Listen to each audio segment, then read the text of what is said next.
नमस्कार। पिछले चर्चा के दौरान हमने शीत युद्ध के विभिन्न चरणों की चर्चा की है। इस लेक्चर में जो उसका ये दूसरा भाग है, इसमें हम शीत युद्ध का अंतर्राष्ट्रीय राजनीति पर क्या प्रभाव पड़ा, शीत युद्ध का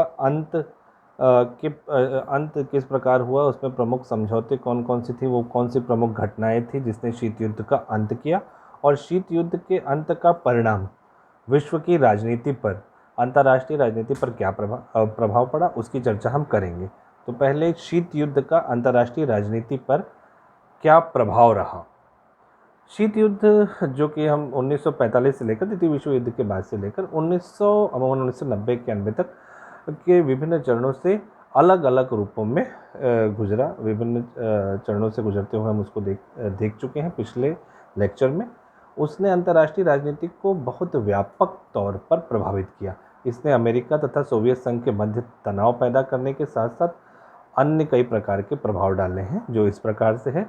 इसमें हम देखते हैं कि इसमें पूरा विश्व स्पष्टतया दो गुटों में बंट चुका था, जिसका एक का नेतृत्व अमेरिका कर रहा था, दूसरे का सोवियत संघ कर रहा था। विश्व की प्रत्येक समस्या अब इन गुटों की समस्या होकर के रह गई थी, और जो नवोदित राष्ट्र थे द्वितीय विश्व युद्ध के बाद, उनको कोई नया विकल्प नहीं मिल रहा था। उसी दौरान, इसी शीत युद्ध के दौरान, एक नई अंतर्राष्ट्रीय व्यवस्था के अंतर्गत एक नया आंदोलन, जिसे हम गुट निरपेक्ष या निर्गुट आंदोलन के रूप में देखते हैं, उभरा, जिसमें जो विकासशील देश थे उनको एक नया मंच, एक साझा मंच मिला, जो अंतर्राष्ट्रीय राजनीति के बारे में विवाद के विषय में, जिन्होंने अपनी स्वतंत्र धारणाएं रखी, अपनी स्वतंत्र विदेश नीति का पालन किया और अपनी संप्रभुता को बचाए रखा।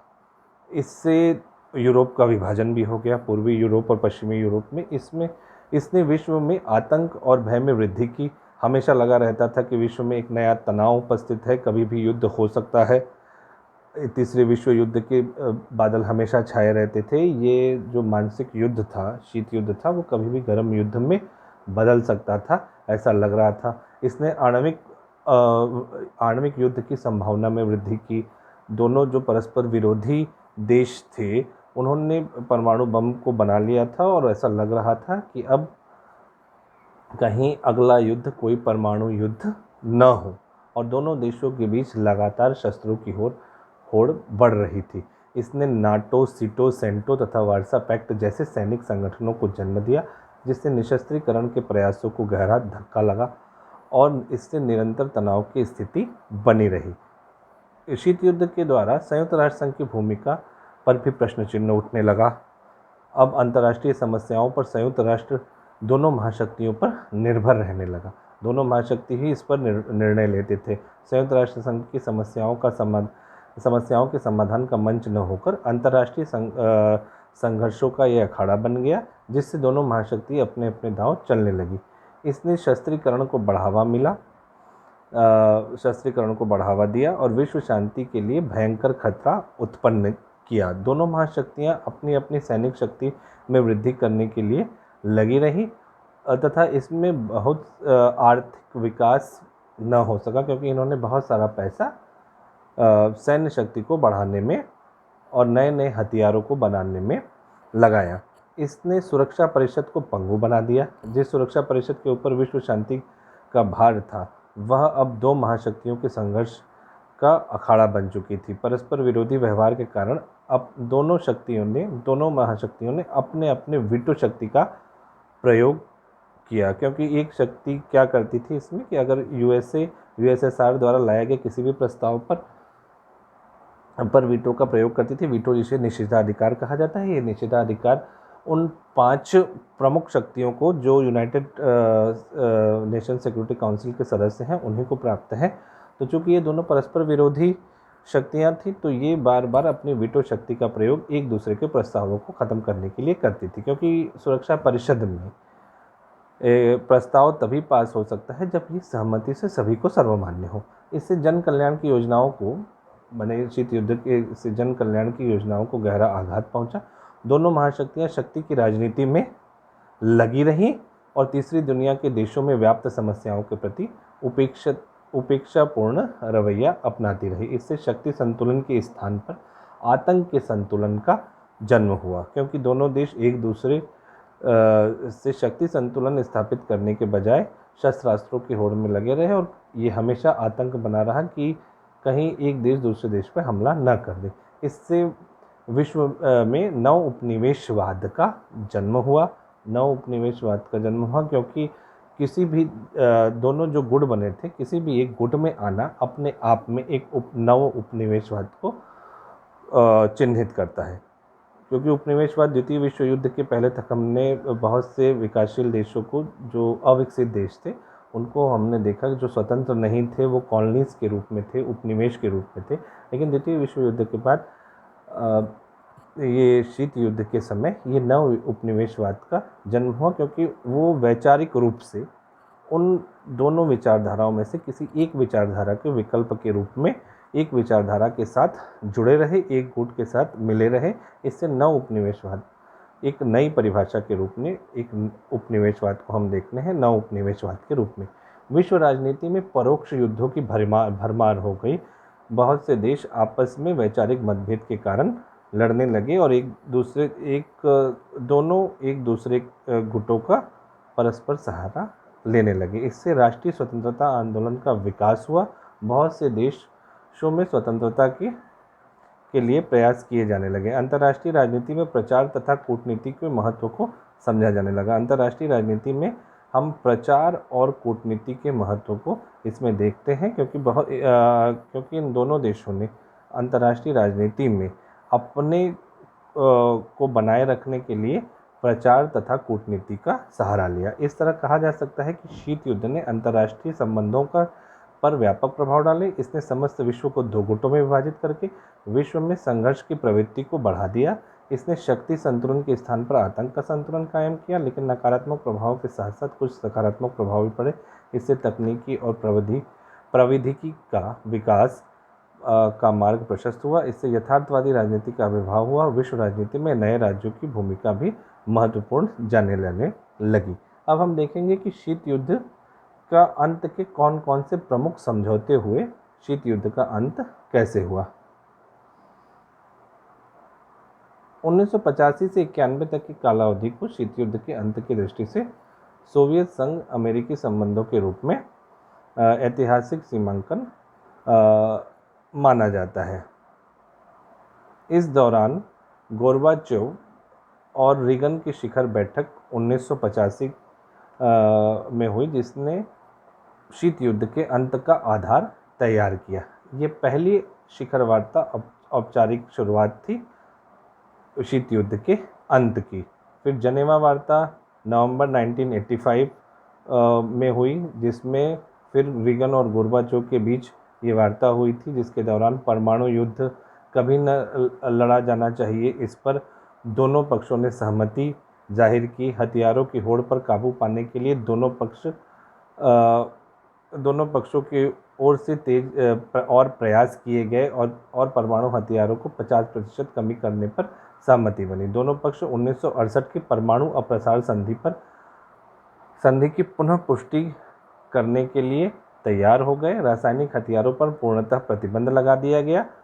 फिर अगली बैठक 1986 में रीगन और गोर्बाचोव के बीच शिखर वार्ता हुई, और उसके दौरान स्टार वार्स पर रीगन ने अपने कड़े रुख के कारण इसमें ज़्यादा सफलता नहीं मिल पाई। अमेरिका व सोवियत संघ सैन्य जानकारी देने के लिए 1987 में सहमत हुए। इसके अंतर्गत दोनों देशों ने अपनी सैनिक गतिविधियों के बारे में एक दूसरे को जानकारी प्रदान करने के लिए एक समझौता किया।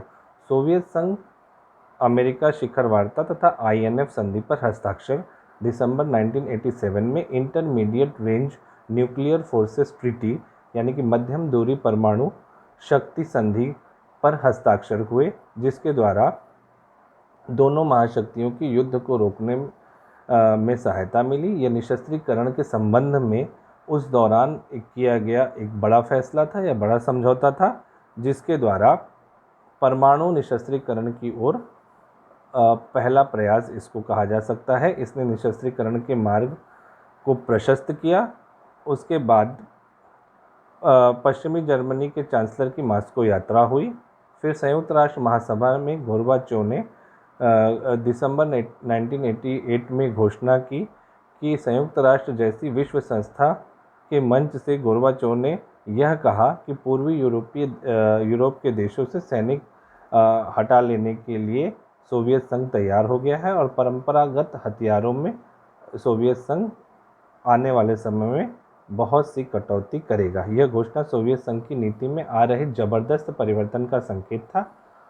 इसके साथ ही बुश और गोर्बाचोव की शिखर वार्ता 1989 में हुई। भूमध्य सागर में अमेरिका व सोवियत युद्ध पोतों पर राष्ट्रपति जॉर्ज बुश और गोर्बाचोव के बीच शिखर वार्ता संपन्न हुई। राष्ट्रपति बुश ने जून में गोर्बाचोव को अमेरिका आने का निमंत्रण दिया।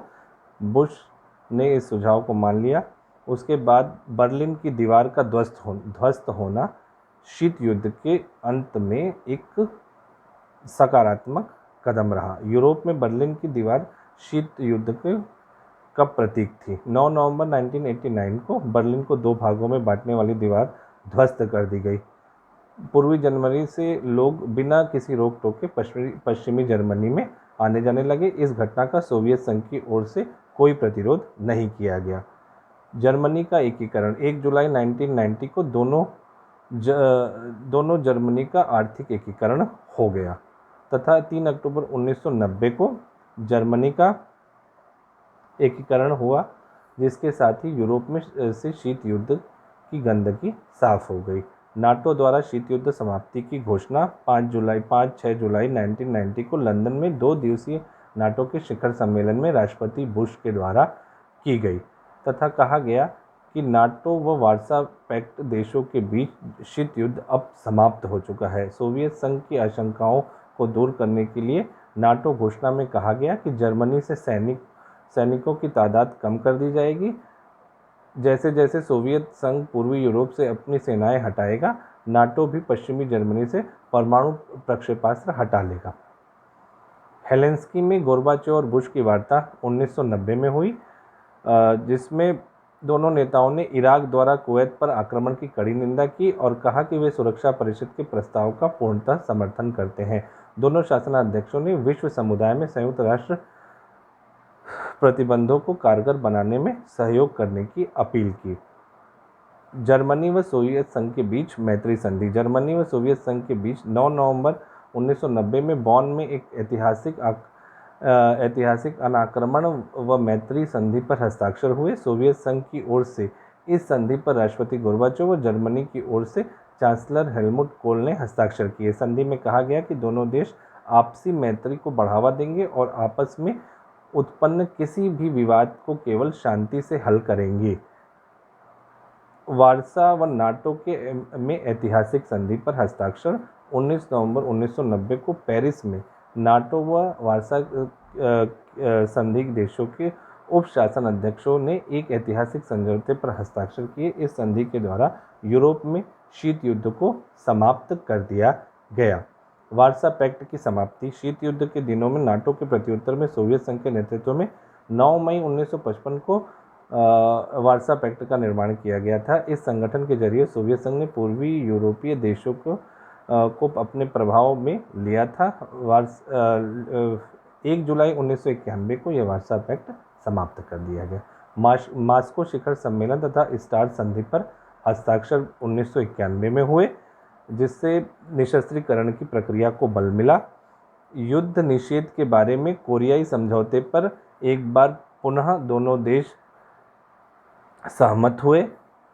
नाटो शस्त्र भंडारों में 80% की कटौती की गई। अफगान समझौता। अफगानिस्तान ने सोवियत हस्तक्षेप से दूसरे शीत युद्ध की। अफगानिस्तान में सोवियत के हस्तक्षेप 1979 से दूसरे शीत युद्ध की शुरुआत हुई थी। अफगान समस्या के समाधान के प्रयास के अंतर्गत ही अमेरिका तथा पूर्व सोवियत संघ ने 1 जनवरी 1992 से इस देश को सैन्य सामग्रियों की आपूर्ति पूर्णतः बंद कर दी। पहली बार किसी साम्यवादी शक्ति ने किसी दूसरे देश में पाँव जमाने के बाद वहां से पाँव अपने वापस हटा लिए थे। 12 सितंबर 1991 को मास्को में सोवियत संघ तथा संयुक्त राज्य अमेरिका के इस आशय से समझौता हुआ था।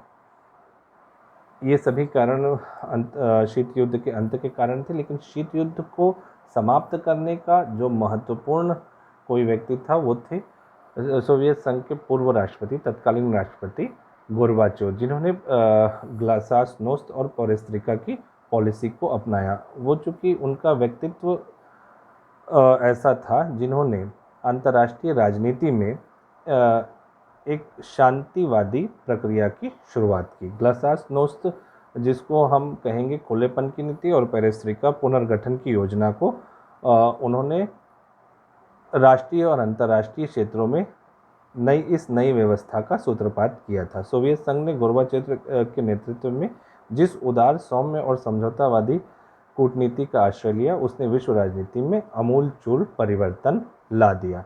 साथ ही सोवियत संघ की कुछ आर्थिक मजबूरियां भी थी। 1980 के बाद सोवियत संघ आर्थिक संकट से गुजर रहा था। अंतरिक्ष अनुसंधान की प्रतिस्पर्धा और शस्त्र निर्माण पर बेतहाशा खर्च करने के बाद उसकी अर्थव्यवस्था लड़खड़ाने लगी थी। अब उसमें सामर्थ्य नहीं था कि वह पश्चिम के देशों से शीत युद्ध की प्रतिस्पर्धा कर सके। मिखाइल गोर्बाचोव ने ये कह दिया था कि सोवियत अर्थव्यवस्था की दुर्दशा हो चुकी है। स्थिति को देखते हुए अब हमें कुछ नए कदम उठाने होंगे। सोवियत संघ का बिखराव भी शीत युद्ध का अंत का एक बहुत बड़ा कारण था। 1990-91 के वर्ष में सोवियत संघ के उथल पुथल के वर्ष रहे। 9 अगस्त 91 को तख्ता पलट घटना से गोर्बाचोव की लोकप्रियता को जबरदस्त धक्का लगा। विश्व शक्ति के रूप में अब सोवियत संघ की प्रतिष्ठा गुजरे जमाने की बात हो चुकी थी। इस प्रकार हम देखते हैं कि सोवियत देशों में लोकतंत्र और बाजार अर्थव्यवस्था के रूप में एक नई वैचारिक संघर्ष था। सोवियत संघ और पूर्वी यूरोप के देशों ने विकास का कम्युनिस्ट मॉडल अपनाया था, जिसकी विशेषता थी सर्वाधिकारी वादी दल तथा केंद्रीकृत आदेशित अर्थव्यवस्था। किंतु 1989-90 के वर्षों में पूर्वी यूरोप के देशों ने स्वतंत्र निर्वाचन वाली बहुदलीय लोकतंत्रीय राजनीतिक व्यवस्था के साथ साथ बाजार अर्थव्यवस्था अपना ली। 1990 में सोवियत संघ में भी साम्यवादी पार्टी पर प्रतिबंध लगा दिया गया तथा मुक्त बाजार व्यवस्था को स्वीकार कर लिया गया। अब पश्चिमी देशों और पूर्वी यूरोप के देशों में कोई अंतर नहीं रह गया था। इस प्रकार हम देखते हैं कि शीत युद्ध के अंत में ये सभी कारक उत्तरदायी रहे हैं। अब हम देखते हैं कि शीत युद्ध की समाप्ति से अंतर्राष्ट्रीय राजनीति पर क्या प्रभाव पड़ा। पहला प्रभाव ये था कि विश्व व्यवस्था का अंतर्राष्ट्रीय वातावरण सुधर गया। जहां आतंक का वातावरण था, भय का वातावरण था, वहां अब शांति का वातावरण रहा, क्योंकि विश्व के दो महाशक्तियों में से एक शक्ति का क्षय हो चुका था, यूएसएसआर का विघटन हो चुका था और अमेरिका ही एकमात्र शक्ति बची थी। दूसरा, लोकतांत्रिक शक्तियों को बल मिला। स्वयं रूस ने लोकतांत्रिक शासन व्यवस्था को अपनाया। पूर्वी यूरोप के कई देशों में लोकतांत्रिक शासन की स्थापना हुई। निशस्त्रीकरण के प्रयासों को बल मिला। संयुक्त राष्ट्र संघ की भूमिका बढ़ी। जर्मनी का एकीकरण हुआ। रूस व साम्यवादी देशों के मुक्त बाजार व्यवस्था को रूस एवं साम्यवादी देशों ने मुक्त बाजार व्यवस्था को अपनाया। अंतर्राष्ट्रीय व्यवस्था एक ध्रुवीता या एक पक्षवाद या वर्चस्व की राजनीति से होते हुए बहुध्रुवीता की ओर बढ़ने लगी। यह वह दौर था जब शीत युद्ध जब समाप्त हुआ तो ये हुआ कि केवल एक महाशक्ति बची, वो थी अमेरिका। अमेरिका उस समय एक पक्षवाद या वर्चस्व की राजनीति करता रहा और ये इस दौर में पूरा विश्व दो ध्रुवी से एक ध्रुवीय हो गया। अब पूरे विश्व का एक ही ध्रुव रह गया था, अमेरिका। विश्व में कोई भी समस्या होती थी, कोई भी घटना घटित होती थी तो उसके परिणाम को अमेरिका के साथ जोड़ा जाता था। जो भी देश किसी दूसरे देशों के साथ कोई भी संबंध निभाता था ये देखा जाता था कि कहीं अमेरिका इससे प्रभावित तो नहीं हो रहा है, कहीं उस पर्टिकुलर देश के अमेरिका के साथ जो संबंध है वो कहीं प्रभावित तो नहीं हो रहे हैं। यह उस समय एक ध्रुवीयता कह सकते हैं, एक पक्षवाद का समय था, अमेरिका के वर्चस्व का समय था। साथ ही साथ विश्व एक ध्रुवीयता से होकर के बहुध्रुवीयता की ओर बढ़ा, जैसे कि हेनरी किसिंजर ने जो अमेरिका के राजनयिक रह चुके हैं, उन्होंने अपनी किताब डिप्लोमेसी में लिखा है कि विश्व एक बहुध्रुविता की ओर बढ़ने लगा। अब शक्ति के कई वैकल्पिक केंद्र हो गए थे। अब अमेरिका बहुत शक्तिशाली तो था ही, उसके साथ साथ बहुत सी छोटी छोटी शक्तियां भी जन्म लेने लगी थी, जिसमें चीन, जापान, भारत, रूस और छोटी छोटी वैकल्पिक केंद्र शक्ति के बन चुके थे। चीन की अंतर्राष्ट्रीय राजनीति में बढ़ती भूमिका, ये सभी जो चीज़ें हैं जिसने शीत युद्ध की समाप्ति के बाद अंतर्राष्ट्रीय राजनीति पर प्रभाव डाला। धन्यवाद।